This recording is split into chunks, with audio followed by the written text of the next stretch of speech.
साथियों, स्वागत है आज के हमारे इस YouTube चैनल पे। आज हम बात करेंगे 1 अप्रैल 2026 में क्या-क्या चीज़ों पे क्या-क्या बदलाव लाया गया है। तो आज के इस वीडियो में हम लोग वही सारा डिस्कस करेंगे कि अभी जो नया सत्र पेश किया गया है उसमें क्या-क्या चीज़ों पे परिवर्तन हुआ है। तो चलिए बताते हैं एक-एक करके।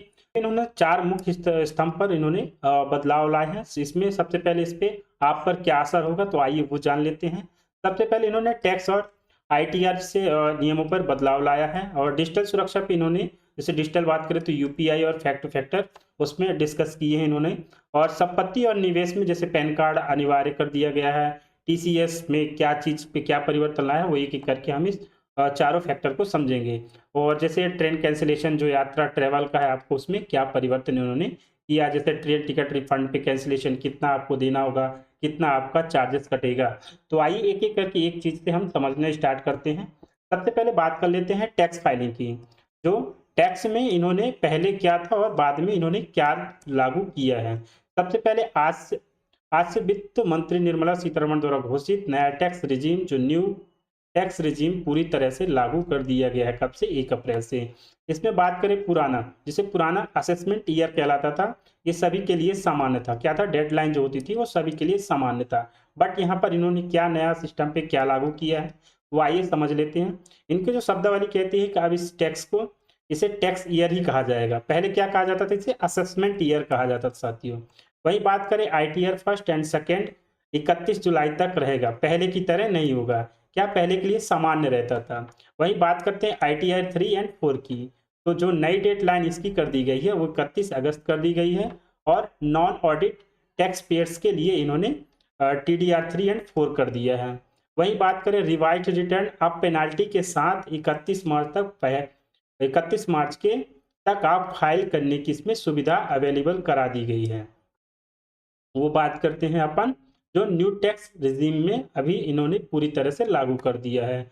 वित्त मंत्री जो निर्मला सीतारमण ने जो टैक्स रिजीम का प्रणाली को सरल बनाना और करदाताओं को राहत देने की एक महत्वपूर्ण इन्होंने क्या पहलू उठाया है। इस कारण से जो पुराना टैक्स होता था उसमें थोड़ा सा ज़्यादा समय लग जाता था। अब जो नया पॉलिसी लाए इन्होंने, तो इसको बहुत अच्छे तरीके से इन्होंने यहाँ पे बनाने का ट्राई किया है। वही बात करते हैं टीसीएस में क्या परिवर्तन लाया है। जैसे शिक्षा, चिकित्सा और विदेशी यात्रा पर इन्होंने मुख्य राहत लाने का प्रयास किया। जैसे चिकित्सा और शिक्षा के क्षेत्र में इन्होंने 2% पर इन्होंने क्या किया है, एलआरएस, जो जिसको कहते हैं एलआरएस के रूप में, जिसे लीवलाइज्ड रेमिटेंस स्कीम के तहत इन्होंने 10 लाख से अधिक के लिए प्रेषण पर 2% दिया है।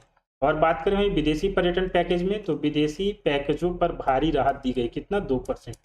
यहाँ पर बात करें अन्य जो रेमिटेंस है, यहाँ पे अन्य रेमिटेंस में इन्हें 20% दिया है, जो लागू रहेगी आपके विदेशी प्रेषण पर। पुरानी दर जो 20% है वो यहाँ पे लागू रहेगी। चलते हैं अगला जो फैक्टर, उसमें क्या इन्होंने कहा है, जो टीडीएस है। जैसे कई लोगों का टीडीएस कटता था, उसमें क्या छूट मिली है वो जान लेते हैं। इसमें किसको राहत मिली है, जैसे बात कर लेते हैं इसमें दुर्घटना मुआवजा में जो मोटर क्लेम्स होता है। जैसे मोटर क्लेम्स में ज़्यादातर क्या होता है, एक्सीडेंट जो क्लेम होता था, यदि मुआवजे में देरी होती थी तो उस पर मिलने पर अब आपको उसमें अच्छा खासा ब्याज भी दिया जाएगा, और लेकिन उसमें टीडीएस नहीं कटेगा। उसमें जब पहले क्या होता था, देरी हो जाती थी तो उसमें क्या ब्याज वगैरह नहीं मिलता था, जो इंटरेस्ट होता था वो नहीं मिलता था। लेकिन अगर देरी होगी तो उस पर आपको इंटरेस्ट भी दिया जाएगा, ब्याज। अब लेकिन इसमें टीडीएस आपका नहीं कटेगा। ये आपके लिए बहुत अच्छी व्यवस्थाएं की गई हैं। वही बात करें एम्प्लॉयड ट्रांसपोर्टेशन के, जो कर्मचारी भत्ते होते हैं जिनको घर से ऑफिस, ऑफिस से घर जाना होता था, उनके आने जाने के लिए रियम्बर्समेंट पर टीडीएस भी समाप्त कर दिया गया है। जो रियम्बर्समेंट होता था उसमें भी टीडीएस अब आपका नहीं कटेगा, उसको समाप्त कर दिया गया है। वही बात करें सशस्त्र बल पेंशन में, जो आर्म फोर्स पेंशन होता था उसमें भी बहुत बड़ा बदलाव लाया है। पहले क्या होते थे, जो पहले सभी arm force pension tax free थे। क्या थे? ये टैक्स फ्री होते करते, टैक्स फ्री हुआ करते थे। अब वो केवल जवानों की पेंशन पर ही टैक्स फ्री होंगे, जिन्होंने शारीरिक अक्षमताओं जैसे फिजिकल डिसेबिलिटी या आर्मी रिटायर्ड के कारण सेवा छोड़ देती थी, तो उनके पे अब ये सारा चीज पे परिवर्तन लाया गया है। यानी यहाँ पर इनको चेतावनी दी गई है कि आपको प्रतिबंधित ही छूट मिलेगी यहाँ पर। चलते हैं अगला फैक्टर समझ लेते हैं। अब बात कर लेते हैं गैर निवासी संपत्ति खरीदी पर, जो आपको टैन लगता था, टैन जो आपका 10 होता था, जिसमें आप टैक्स डिडक्शन अमाउंट जो आपको कटता था अकाउंट से, उसकी ज़रूरतों को अब ये खत्म कर दिया गया है। यहाँ बात कर ले, जैसे पहले गैर निवासी जो नॉन रेसिडेंट्स को संपत्ति खरीदने पर टीडीएस जमा करना होता था, अब वो टैन यानी टैक्स डिडक्शन अकाउंट नंबर लेना अनिवार्य था। क्या था? पहले अनिवार्य था, लेकिन वहीं पे मैं बात करूं, 1 अप्रैल से टैन की आवश्यकता समाप्त कर दी गई है। अब गैर निवासी खरीदार सीधे पैन कार्ड से लिंक किए गए चालान के जरिए अपना टीडीएस जमा कर सकते हैं। पहले क्या होता था, इसमें जो आपका टैन कटता था वो अलग से जमा करना होता था, लेकिन अब इसको पैन कार्ड के थ्रू आपको लिंक करवा दिया गया है। अब इसको लिंक करवाना अनिवार्य होगा आपके, इसी से ही आप अब आपका टैन कट जाया करेगा, यानी इसी से आपका टीडीएस जमा हो जाएगा। टीडीएस हो जाए चाहे टैन जो भी ले लगता था इसका नंबर, अब वो आपके सीधे डायरेक्ट पैन अकाउंट से लिंक हो जाएगा। अगला समझ लेते हैं, जैसे यूपीआई पे इन्होंने यूपीआई 2.0 ने बड़ी पेमेंट्स के लिए एक नया 2 फैक्टर ऑथेंटिकेशन इन्होंने ऑन कर दिया है। जैसे पहले क्या होता था, केवल ओटीपी, अब केवल ओटीपी का काम नहीं रहेगा, क्योंकि पहले क्या होता था, ओटीपी कोई भी देख सकता था, जिसके कारण उसको धोखाधड़ी का केस ज़्यादा देखने को मिल जाता था। लेकिन इसमें आरबीआई ने ये कदम बहुत अच्छे तरीके से उठाया है। अब आपके सिस्टम को बहुत और सिक्योर करने के लिए उसमें 2 स्टेप वेरिफिकेशन को भी जोड़ दिया गया है।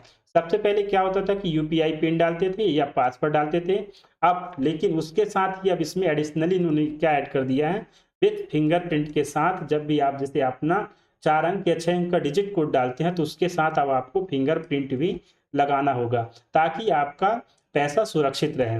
बड़ी पेमेंट सब थोड़ी देरी हो सकती है, लेकिन आपका पैसा 100% सुरक्षित रहेगा। इन्होंने ये ट्राई करने का प्रयास किया है।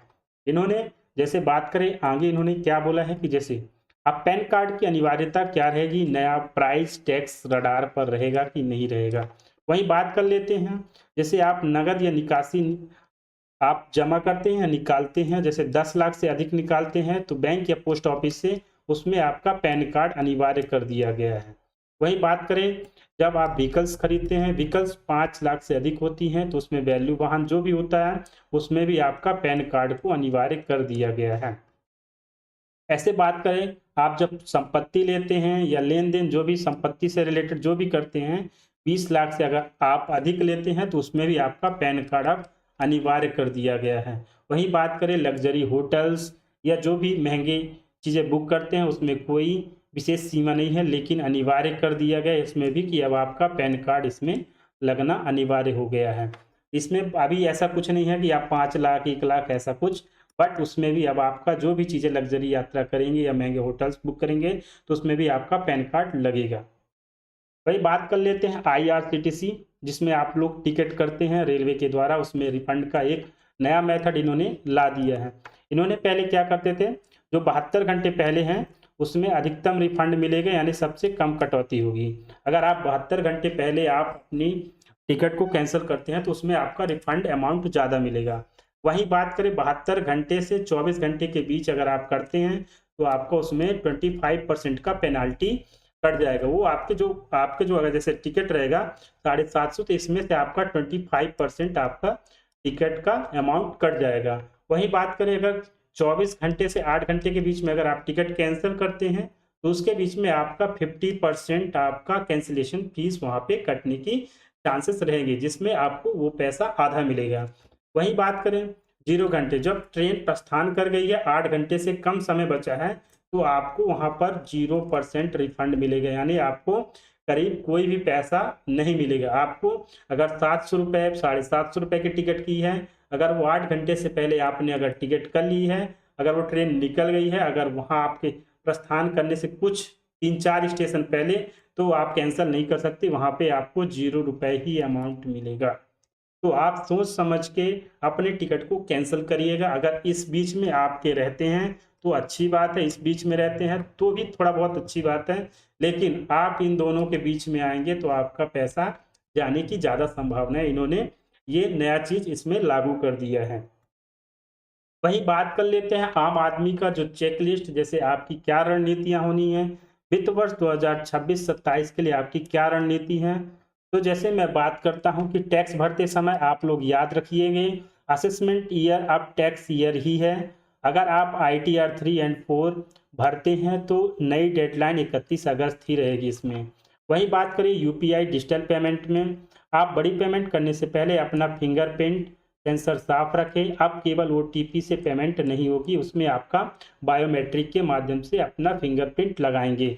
वहीं बात करें बड़ी खरीदारी के लिए, जिसमें बड़े बड़े असेट्स आप जैसे लेते हैं, गाड़ी हो गया, बंगला हो गया या प्रॉपर्टी हो गई, उसमें अब आपका पैन कार्ड अनिवार्य कर दिया गया है। वहीं बात करें ट्रेवल्स के लिए, तो आपको ट्रेवल्स में जैसे अभी बताया गया कि ट्रेन टिकट कैंसिल करना हो तो 24 घंटे पहले करें या 8 घंटे के भीतर करने पर आपको पूरा पैसा वहाँ पर रेलवे को पूरा पैसा आपका वहाँ पे चला जाएगा, यानी आपको 0 रुपये अमाउंट मिलेगी। दोस्तों, अगर आपको ये वीडियो मेरी हेल्पफुल लगी हो तो मेरे चैनल को सब्सक्राइब एंड शेयर करें। मिलते हैं आपसे नेक्स्ट वीडियो में, तब तक के लिए धन्यवाद।